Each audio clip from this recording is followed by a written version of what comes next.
Get ready with me! Get ready, dyan ka magaling ang paglalagay ng koloriti sa pagmumukha mo. Marami akong mga nabasa na kuminto ba na mag-get ready with me daw si Dorinel. Magaling ang babae na yan, ang pagpaarte sa katawan niya. Yang pinaglalagay niya yan na sa mukha niya, yung tubig na yan, naiirita talaga ako pag makita ko yan sa rip. Kay dagdag sikip lang yan sa rip. Hindi ko alam kung bakit kailangan ilagay sa rip ang tunir-tunir daw na yan. Palagi ko tong mapapansin sa kanya ba, magpahid-pahid siya ng mga puti na yan na tatapalan niya yung mga nangingitim sa mukha niya. Paano hindi yan magkaroon ng pangingitim yung mga bakas sa pimples niya? Kaya nagpupuyat. Yung pinambili niya dyan sa BB cream na daw na yan na Miska. Kung itinulog niya na lang, hindi na niya kailangan maglagay niyan. Kaya hindi siya magkaka-pimples, kaya hindi na puyat.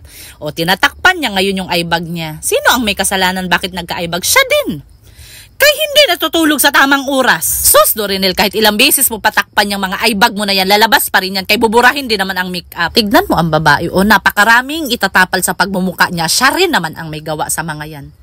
Kung nakikinig ka, kung matulog ka sa tamang oras, kakain ka ng mga healthy, iinom ka sa tubig, hindi magkakaganyan ang mukha mo. Hindi mo na kailangan yung tapal-tapalan ng mga kung ano-ano dyan. Baka magtanong-tanong na naman kayo kung anong pangalan sa pinang-drawing niya dyan sa kilay niya na inahit na dodrawingan na naman niya. Ang nakasulat doon ay Bobby Brown. Isa pa yan sa hindi ko maintindihan. Bakit kailangan niya ahitin ang kilay niya tapos dodrawingan din niya? Ang luka. Dahil hindi man pinagpala ang babae, hindi man siya mistisa, kaya hindi pupula ang pisngi. Maglalagay siya nitong pampapula sa pisngi niya. Kaya kahit ano mang gawin mo dito kay Dorinel, hindi yan talaga mamula. Kahit anong sermon kahihiyan, hindi yan tatablan, hindi talaga yan pupula. May nabasa pala ako ng mga comment na mamahalin daw yung blush on niya. Sosyalira ka talaga, Dorinel. Kung hindi ko pa mababasa ang mga comment ng mga tao dito sa social media, hindi ko talaga malalaman. Dahil maputla at kulang sa sustansya ang labi sa babae, naglagay ng lip tint. Maglalagay pa rin siya ng lipstick.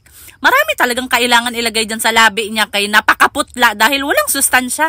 Kakainom sa milk tea. Kung ako pa dito sa babae, kung ibinili na lang niya ng vitamins yung mga pinagbibili niya dyan sa makeup, mas maganda pa. Makatitino pa ang isip sa babae. Sus, napakaganda sa babae, oh.